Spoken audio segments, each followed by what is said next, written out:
Hello professionals, this is Adam from the Adam Lab and I hope that you are doing good.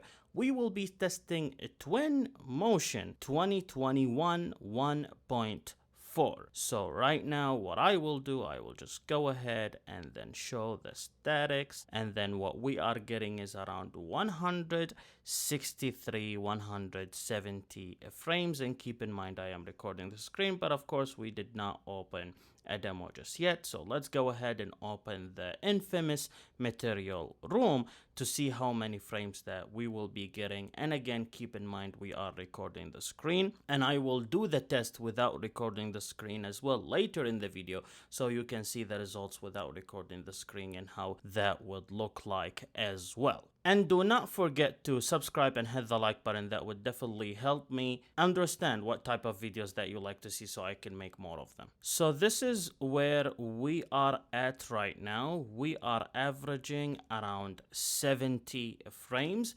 As you can see, the GPU is at its maximum and then the CPU is at 20%.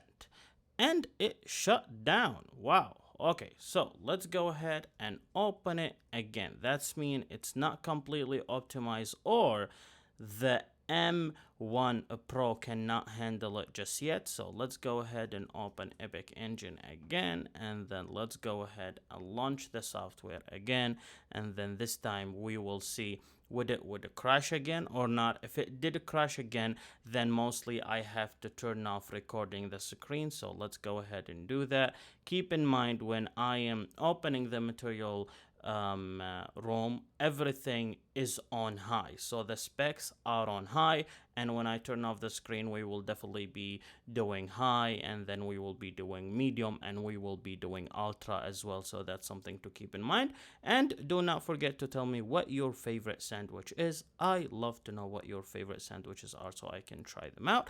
And now we have it open, so let's go ahead and open the statics again, and we are averaging the same numbers, which is 70 frames, and moving inside the building there is no issues at all, and we are even touching the 90 frames as well. And as you can see, everything is in decent quality, but the problem is not the quality, the problem is the GPU at its maximum. The GPU cannot even handle anything, and this child is a bit scary, but this child looks maybe more cocky probably. But yeah, these are my favorite guys, since they are hardworking men who are trying to build and all of that. So this is actually my favorite scene here. This I have not focused on it before. I guess a college student or something like that. At least this time it didn't crash, so maybe when it did crash the first time, probably that was a one-off, so that's something to keep in mind. And we are averaging around 70 frames, and moving inside is good. So I would say probably the ultimate average from all the numbers that we are seeing, we are averaging around 70 frames. And then let's go here. Wow, this is beautiful. The performance is definitely better than the M1. With the M1 it was actually really hard to run and really hard to go through, and you can definitely check the video that I did for the M1, which as far as I remember it was on the M1 MacBook Air, because I had 3 M1 devices at the time and I was doing testing on them, and I was doing it on the M1 MacBook Air with 16 gigabyte of RAM. And speaking of the specs here are the same as well. 512 gigabyte SSD, the base model that runs for $2,000 with 16 gigabyte of RAM, and then 14 core GPU, and then 8 core CPU. And as you can see, the GPU is at 100. It's peaking to its very maximum. So what we will see, we will go ahead to preferences, and then from preferences to quality, and then from quality to medium, and then okay. And all of a sudden when we go to medium, we are definitely averaging more. We are touching the 200 frames, and I can notice it's a bit faster because this display can go up to 120 frames per second. You might not see it on the camera since the camera is only 30 frames per second, but for me, I can definitely notice when we are going to the 120 frames, it's way smoother to go around. And then the GPU right now is sitting at 80 percent average instead of the 100 or closer to 100 average that we were having, which means for the most part the machine, if you are getting the base model, you have to work with medium probably to low. Right now what I will do, I will turn off recording the screen, and then we will be trying medium and then high and then ultra as well, and we will see how that goes. So I did turn off the recording and I can hear the fans kicking on right now. So the recording is off. When the recording is off, I can notice a slight drop in the GPU usage. At least it's not touching the 100% right now. It's sitting idle at 90, 91 as you can see right now, and sometimes it can even go lower than that. But we are still into the medium. Yet what I have noticed is an average jump of 10 frames overall. So instead of being 150, we are jumping to the 160s, and sometimes on idle it would be touching the 200 as well. So that is great. Now what we will do, we will go ahead to preferences. From preferences, from the quality, we will go to high, and then let's see. So on high we are averaging 60 frames again, or just a bit higher than that, and then the GPU is at 100% as well. That tells you that what you need with TwinMotion is the GPU. Yet still on high right now with the base model, we can actually run through the project and then go outside and then see the project from outside, and then we can go inside as well. So this is not bad at all, and not bad by any means. This is actually decent. And when we are outside, we are averaging around 60 frames right now, so that's something to keep in mind while we are doing this test. Wow, the GPU is at 100%, yet the CPU is even lower after I stopped recording the screen. Right now it's actually getting as low as 17% CPU usage, which means for the CPU power you don't need as much with the TwinMotion. Now let's go to the highest equality and try that as well. Okay, I need to escape that. Let me take a look at appearance. Dark. Yeah, there is dark and light. Okay, keep it dark. And then we will go to ultra. Hopefully the machine will not explode. Let's see with ultra what we will be getting. Definitely slower now and more choppy. And again, you cannot notice that because what you are seeing right now is 30 frames, yet still we are averaging 40 frames, and the GPU is sitting at 98, 99. And the device is definitely getting hotter a bit. The CPU is still low, but the GPU is literally going to 100 and averaging around 99%.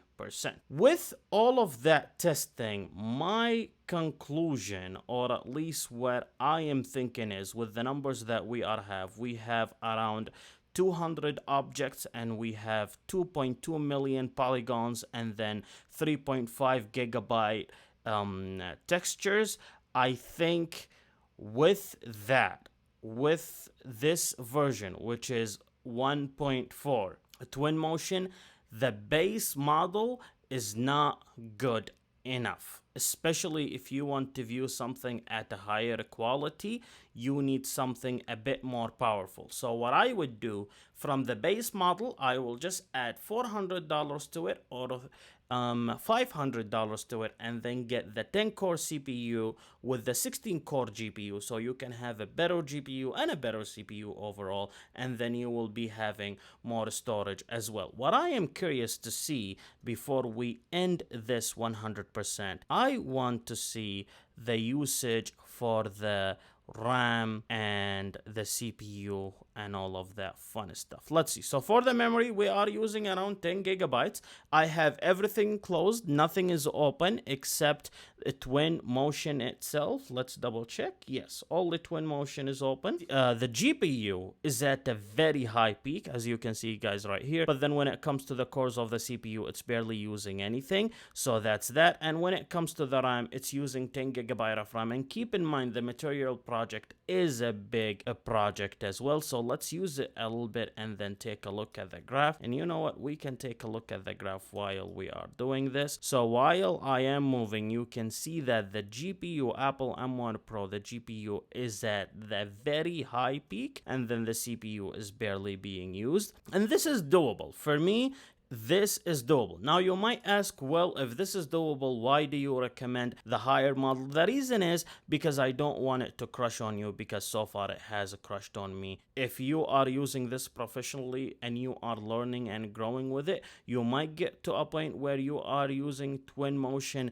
very heavily. So I would say if you can just upgrade the GPU and the CPU with the M1 Pro just a bit higher to the 10-core CPU and the other GPU, you'll be good to go. And the base model 16-inch MacBook Pro will be good to go in order for you to do whatever you need to do. Now the only test that left in order for me to do is go and then do the medium without recording the screen. So without recording the screen, we are doing the medium and we are getting an average of 130, and then we are getting high to 200. And right now the GPU is idle at 80 frames, or 85%, and then sometimes it can go up to 86. So definitely on medium with the M1 Pro, if you are willing to keep your projects on medium only and not go to the highest quality, you can work with TwinMotion. No issues at all, and then you will be good to go. But keep in mind, you are definitely using all the resources that are available to you with not having anything else open. And let's see what is the RAM usage as well. So the RAM usage is around 10 gigabyte out of the 16. So my final recommendation is for TwinMotion users is, if you are willing to work with the medium quality, get the base model, you will be good to go. Yet, if you want to work comfortably with TwinMotion, I recommend the higher version, that is for $400 more or $500 more with the 14-inch MacBook Pro, which means you will be getting the 10-core CPU, M1 Pro, and then the 16-core GPU, because you do need GPU power, as we can see right here. Overall, you do use a lot of GPU power, so that's something that you need. And then if you can upgrade that, I'm sure, but I think on the RAM side probably you would be good, because this program is very GPU dependent. So that's something to keep in mind. If you want to work comfortably with high quality or something like that, you definitely need a better GPU overall. If you are willing to work with the medium, you can simply work with the medium and then you will be good to go. Please tell me what your favorite sandwich is, and if there is any questions or concerns, leave them in the comments, and hit the like button as well, and then share the video to whomever needs it. At least with the like button, I know, guys, what type of videos that you want me to make, so I would continue making. And aside from that, that was the lab for today, and I will see you guys very soon. Take care and bye bye.